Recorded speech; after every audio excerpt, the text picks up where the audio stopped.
পাকিস্তানের রাজনীতিতে না একটা কথা কিন্তু প্রায়ই শোনা যায়, -1 ফর্মুলা।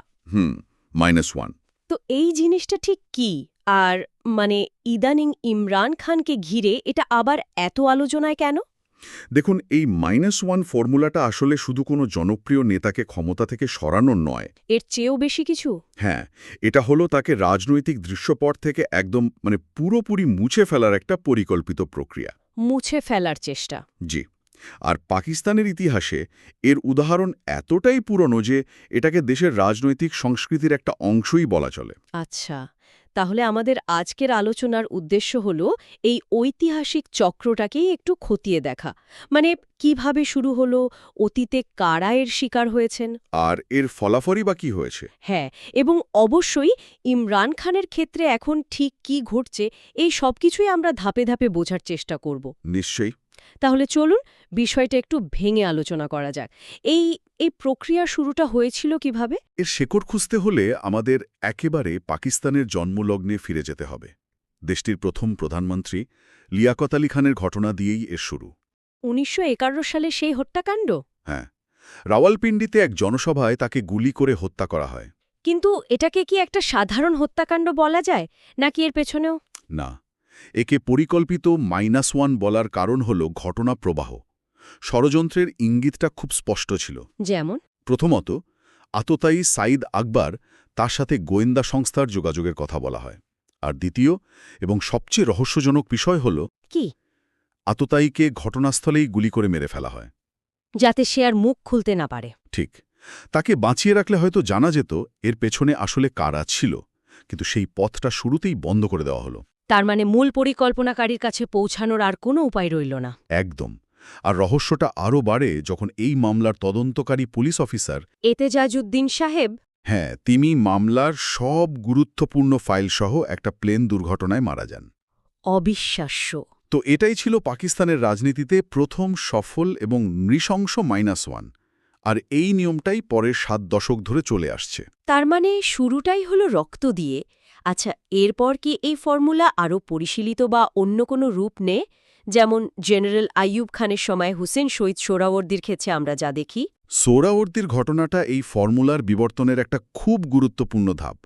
এখানে আর সরাসরি হত্যা নয়, বরং রাজনৈতিক এবং চারিত্রিক হননের পথ বেছে নেওয়া হয়। তাকে ঠিক কেন নিশানা করা হলো? সোহরাওয়ার্দীর মূল অপরাধ ছিল তিনি সংসদীয় গণতন্ত্রের পক্ষে ছিলেন, কিন্তু সামরিক শাসক আইয়ুব খান চাইতেন রাষ্ট্রপতি শাসিত ব্যবস্থা, যেখানে সব ক্ষমতা থাকবে একজনের হাতে। অর্থাৎ এটা ছিল ক্ষমতার দর্শন নিয়ে একটা সংঘাত। নিঃসন্দেহে। আর এই মতবিরোধের কারণেই সোহরাওয়ার্দীর মতো একজন নেতাকে রাষ্ট্রদ্রোহী আর ভারতের চর আখ্যা দেওয়া হলো। তাকে জেলে পাঠানো হলো। তারপরেই তো লেবাননের বৈরুতে তার রহস্যজনক মৃত্যু হয়। জি, কিন্তু দেখুন, এখানে কৌশলটা বুমেরাং হয়েছিল। কিভাবে? পরিকল্পনাকারীরা হয়তো ভেবেছিল সোহরাওয়ার্দীকে সরালেই সব সমস্যার সমাধান, কিন্তু তারা দীর্ঘমেয়াদী পরিণতিটা ভাবেনি। তার মানে? সোহরাওয়ার্দীকে মাইনাস করার ফল হল ঠিক উল্টো। তার দল আওয়ামী লীগের নেতৃত্ব চলে গেল কার হাতে?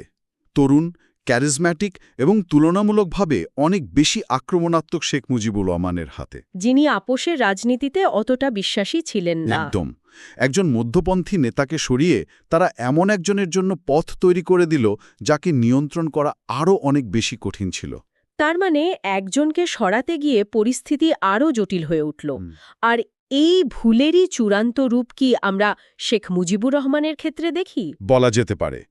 সোহরাওয়ার্দীর ঘটনাটা ছিল একটা মহড়া, আর শেখ মুজিবের ঘটনা ছিল মূল মঞ্চায়ন। ১৯৭০ সালের নির্বাচনে শেখ মুজিব যখন পুরো পাকিস্তানে নিরঙ্কুশ সংখ্যাগরিষ্ঠতা পেলেন, তখন পাকিস্তানের সামরিক এস্টাবলিশমেন্ট একটা বড় সংকটে পড়ে গেল। হ্যাঁ, এই এস্টাবলিশমেন্ট মানে দেশের সেনাবাহিনী আর গোয়েন্দা সংস্থাগুলোর যে জোট, যারা পর্দার আড়াল থেকে রাজনীতি নিয়ন্ত্রণ করে। ঠিক। তো সেই এস্টাবলিশমেন্টের প্রধান জেনারেল ইয়াহিয়া খান কিছুতেই একজন বাঙালি নেতার হাতে ক্ষমতা দিতে রাজি ছিলেন না। কিন্তু একজন নির্বাচিত নেতাকে ক্ষমতা না দিলে কি হতে পারে সেটা কি তারা ভাবেনি? এখানেই তো ক্ষমতার দম্ভ। তাদের বিশ্বাস ছিল বন্দুকের জোরেই সব দাবিয়ে রাখা যাবে। শেখ মুজিবকে রাজনৈতিকভাবে মাইনাস করার এই খেলায় তারা পশ্চিম পাকিস্তানের জনপ্রিয় নেতা জুলফিকার আলী ভুট্টোকেও ব্যবহার করেছিল। আর এর চূড়ান্ত পরিণতি হল দেশটাই ভেঙে গেল, স্বাধীন বাংলাদেশের জন্ম হল।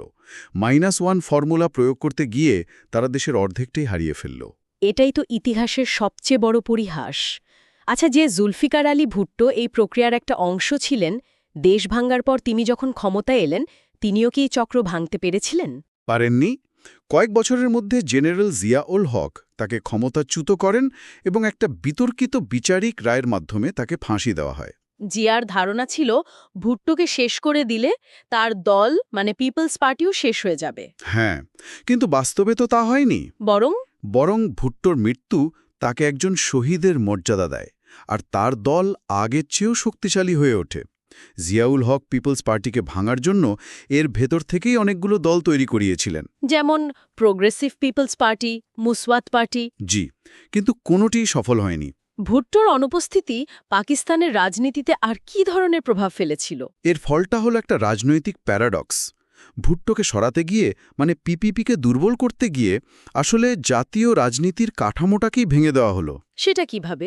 দেখুন, যখন একটা দেশব্যাপী জনপ্রিয় দলকে কৃত্রিমভাবে শেষ করা হয়, তখন সেই শূন্যস্থান পূরণ করতে এগিয়ে আসে সংকীর্ণ প্রাদেশিক বা ভাষাগত দল।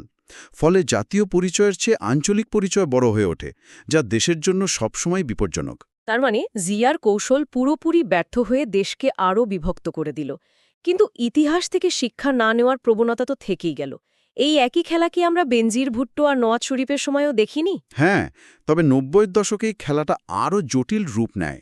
জিয়া প্রথমে বেনজিরকে মাইনাস করার চেষ্টা করেন। তাকে খুব অমানবিক অবস্থায় জেলে রাখা হয়েছিল। কিন্তু তিনি তাকে শেষ করতে পারেননি।